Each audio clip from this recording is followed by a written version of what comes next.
Hamid 50 helped Notts to lead. Despite only 47 first day overs possible, Nottinghamshire found themselves on top. Derbyshire 5 down and still shy of 100 runs when the rain brought the opening day of play to a premature end. The visitors needed a partnership, and fast, if they were to repair some of the damage.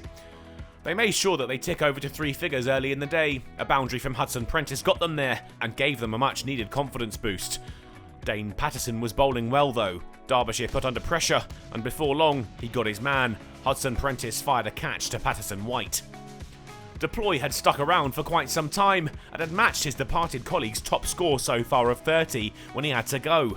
His pads bared the brunt of his frustration after a loose shot saw him nick off.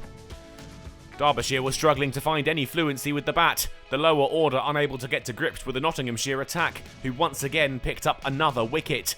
Thompson the next man to fall to Patterson. Aitchison and Cohen ticked them on towards 150 runs, but the 9th wicket would fall before they made it to the mark. Cohen the batsman to go, caught by Duckett for Hutton's 2nd wicket.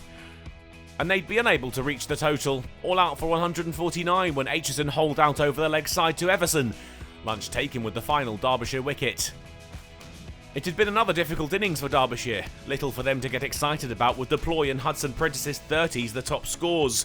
Nottinghamshire's bowlers had produced the goods. All 5 used had a wicket to their name, Fletcher leading with 3. Notts' dominance with the ball wasn't about to turn into batting supremacy. Their start was a poor one. Hudson-Prentice found the first breakthrough, Slater firing one straight to Rees. And to the very next delivery, Compton was out, caught in the slips, and Nottinghamshire reeling.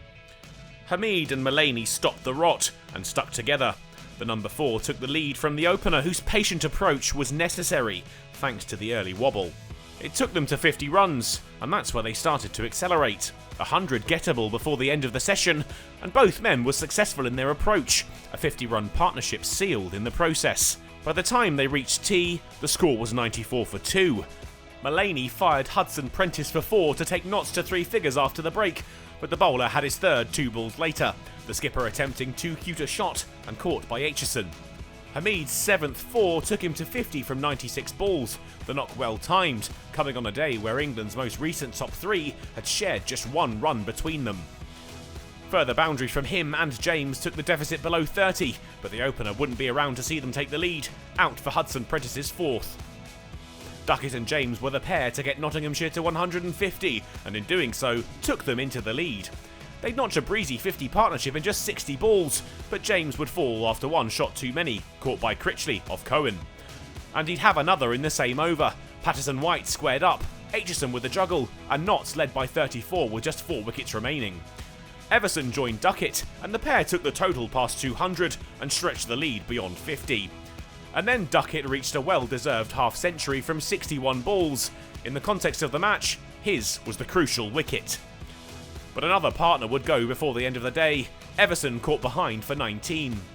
Hutton was the next man in, and he and Duckett took the score past 250 as the day wound down.